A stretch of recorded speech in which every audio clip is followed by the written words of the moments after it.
Everybody, it's your girl Nash, and I'm back with another video. So I told y'all the Lord has really been dealing with me on my love, purifying this heart to get it to where He wants it to be. Because, you know, we live in a world of sin, and sometimes we could take on the world's characteristics or their traits. And so therefore, in striving to do God's will, sometimes it's still a little bit of residue up in there. So the Lord got to clean us up and purify us so that we can be like Him. That being said, I went to an event and there was a person there who I don't want to say that I don't get along with, because I don't have a problem with her, but I disagreed with something that one of her friends said. And the friend tried to get real salty with me. I'm just like, you know, I don't do the social media wars, so whatever. It's over as far as I'm concerned. But apparently the person that I saw is still mad or whatever. I ain't got time for all that foolishness. So I'm just like, okay, whatever. But I had something that she needed. So I had it in my hand. Now, let me just say this. As my grandmother used to say, I was born that night, but not last night.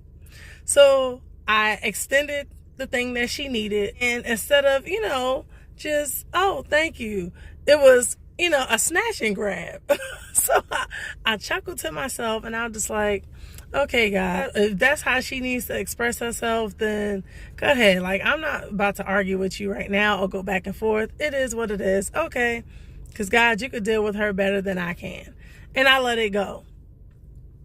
Now, later on that evening, my big brother, Thomas Levon, calls me. Now, he always hits me with some wisdom and some practical points that just leave me like, okay, Lord, I hear you, and I know what you're trying to do. I'm going to surrender my will, and I'm just going to be obedient. So he says, Naja, out of nowhere, Naja, you know, you got to forgive your dad. And I'm like, I have. Like, I'm at a point now where I can pray for him with a sincere heart and really, you know, ask God to come into his life and save him. He was like, no, Naj, you really got to let that stuff go. And I'm like, but I have. And then I got to thinking after I got off the phone with him, and I'm like, no, I didn't. It's still, once again, just like with the person that I encountered earlier that day, there's still some residue. How quickly I forgave her and let it go is how I need to entertain my dad and anyone else that I encounter. God freely gives us grace. He don't say, oh, well, you get it today, but this person down the street don't get it until next Friday. No, grace is freely given to us. There's nothing that we can do to earn it. All we have to do is confess. And when we say we love the Lord, we are given grace. We're given his mercy for things that we were guilty of. God will still show us his grace, his favor, his kindness, and his mercy.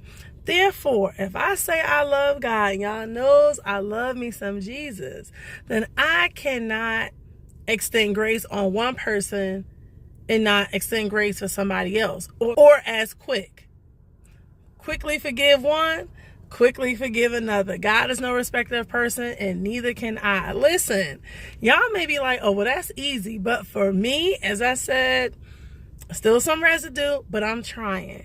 And I know I'm going to be better. I'm getting better, and I'm so much wiser in learning to let stuff go. Listen, I don't want to miss heaven by me being hard-headed or me just doing what I want to do. So if it means I forgive you, even if I know I ain't do nothing wrong, for Christ's sake, I will. Because at the end of the day, I don't want to miss heaven. I don't. And I'm not going to let nobody stop me. I thank God for these words of wisdom.